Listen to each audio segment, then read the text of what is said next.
Hello students, welcome to Scholar IAS current affair classes. Hope you are all doing good. Let's see what's in the news. The first article is related to disabled population. If you remember in the last class also we discussed an article on this topic. So this is related to your GS2 paper under social justice section. Okay.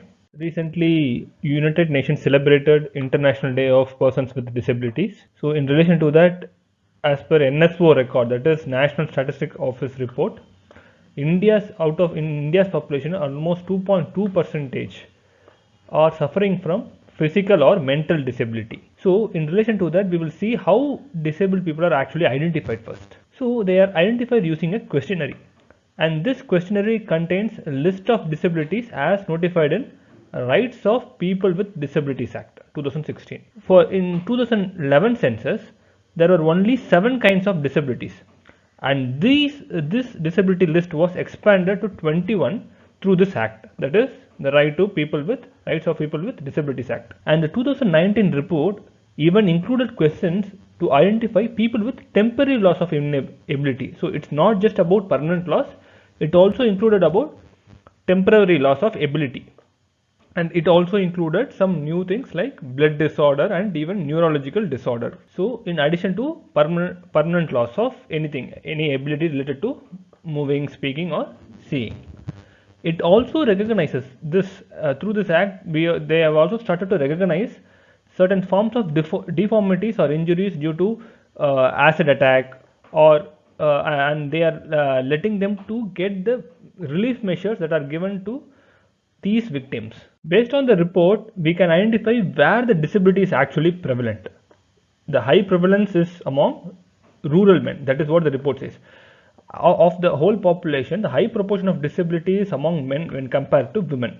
And this, when you compare it with based on the region, the rural areas are more affected. I mean, the prevalence of disability is more in rural areas than in urban areas. This being said, why collection of such data is important? Why do we need data on disability? First thing is, there are many benefits that are entitled to disabled people. So these, similar to other disadvantaged groups, this group also enjoys certain benefits. For example, you guys would be knowing about reservations in education institutions, as well as even in UPSC we have separate reservation for them. And also there are concessions in railway tickets or some other benefits that are being given by the government for these group of people. See, the main idea behind these benefits is to empower them. So with that objective, even government can make or allocate some funds for welfare schemes also related to disabled people.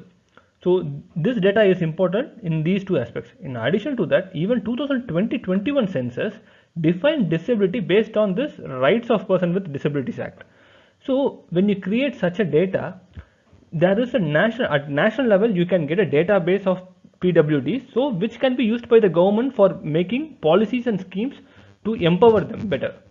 So students, this is about this disabled population article, but you have to understand this has to be read in relation to the previous article that we discussed in the last class. So in the previous article we saw more data, and this gives a whole, when you combine these two articles, you will get a holistic understanding of the topic itself. So let's move on to the next article now. The second article is related to NRI voting. This is related to your GS2 paper again. Okay, let's see what is in there. Actually, what has happened is that ECI, that is Election Commission of India, actually has approached Law Ministry to permit NRI, that is non-resident Indians, to cast their vote through postal ballot. So, and they have also assured that their ECI is technically and administratively ready to expand this process of postal ballot system, electronic postal ballot system. Guys, this is very important, electronic postal ballot system, to allow NRIs to vote in the upcoming election. First, let's understand what is the current process.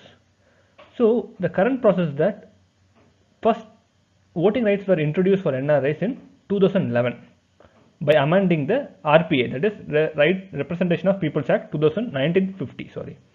So currently NRIs can vote in their constituency, but they will have to appear in person, and they will have to produce their passport in the polling station, and only after that they would be able to cast their vote. This is what the current process is. Now what ECI proposes is different from what it has been there.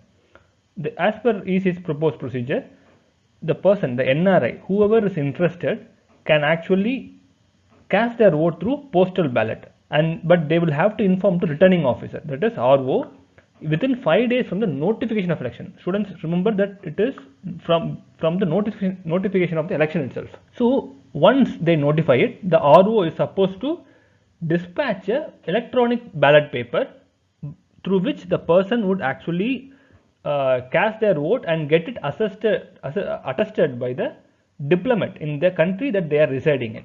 Whichever country they are residing, they will have to get it attested through the diplomat, Indian diplomat or consular in the Indian embassy. So this is what the proposed procedure is about. In relation to this, actually the government of India initiated a process that was slightly different from this. It was related to NRI voting, but the process was slightly different. That is what is called as proxy voting. Government of India actually made an amendment through RPA 1915, whereby the NRIs can cast their vote through proxy voting. This proxy voting but did not take shape because the bill got lapsed after the dissolution of 16th Lok Sabha. This proxy voting is different because in postal ballot system, the person who wants to cast a vote, he will have to approach the ECI or any other authority designated by ECI to get the ballot paper and cast their vote, and they will have to send it through postal or through e-means.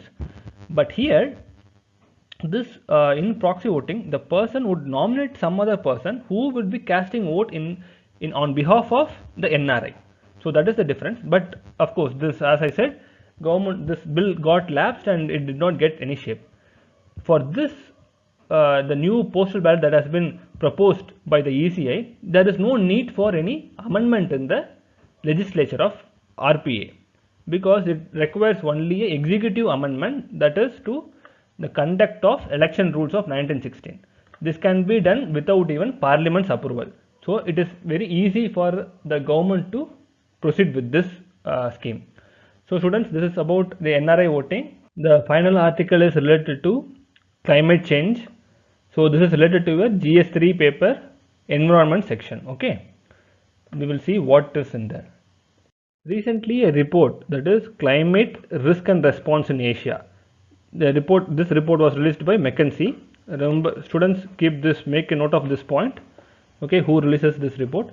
So as per this report, without adaptation and mitigation measures for climate change, Asia is expected to experience most severe socio-economic impact. Okay, this is what the report has broadly said. Let's try to understand what are the impacts are going to be. Let's see some of the impacts that the report says in relation to India. In India, they say that the average share of working hours that will be lost in a year due to extreme heat and humidity could actually increase to 40% by 2050. So who will be impacted by this? This will impact actually the economically vulnerable people. The economically vulnerable section of the society would be more impacted because they are the ones who are engaged in outdoor employment such as construction, agriculture and logistic activities. So they would be most affected. And as per a study, even Assam's tree productivity may decline by up to 40% due to climate change. So these are some sort of outdoor activities that would impact the employmentability also. So what it necessitates?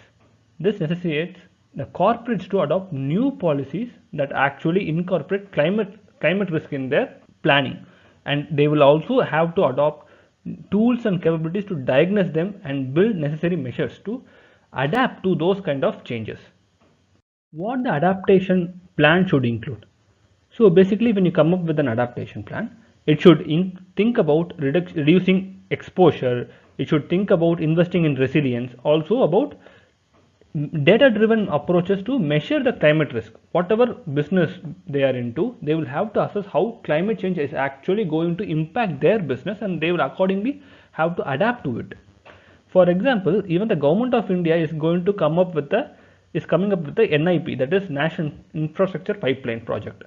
In this, they are planning to spend almost $1.77 trillion for developing infrastructure across India. So when such a plan is being developed, they have to, both the public as well as the private sectors, both have to think about incorporating climate risk factors in their design itself. So this gives an opportunity for coming up for developing new designs that would actually have resilience towards the climate change issues. Some of the adaptation technologies can be like active cooling measures in air conditioning, or even passive cooling through traditional building designs. These kind of design, incorporating these kind of designs in the infrastructure can actually reduce the direct impact of climate change. One important example in relation to this adaptation measure is Ahmedabad City Corporation's policy. So what they have done is, to tackle heat waves in the city, they have enacted an action plan response. Okay, accordingly, what the corporation has done is, throughout the city they have a heat wave early warning system, and they also have roof reflectivity programs to keep the buildings cool, and also they distribute rehydration tablets during heat waves.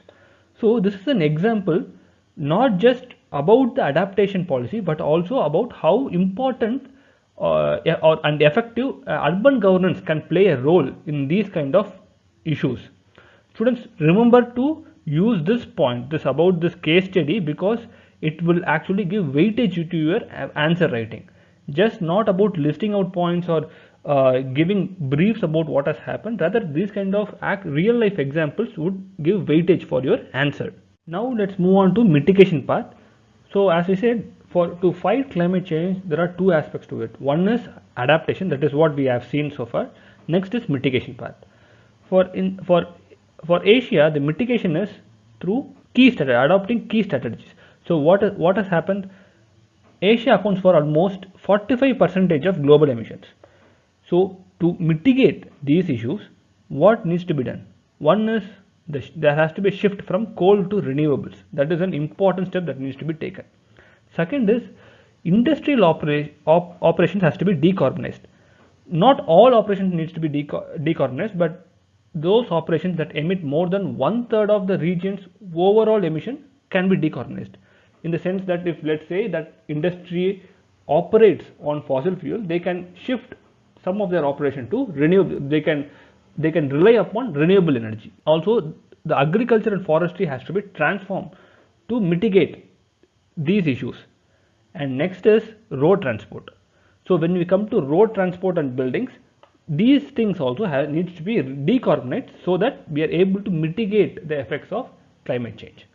So students, this is about climate change topic, and this is all about for the day. So I hope that you like the class. For more videos, please subscribe to our channel, visit our platform. Till then, till next video, happy learning. See you, goodbye.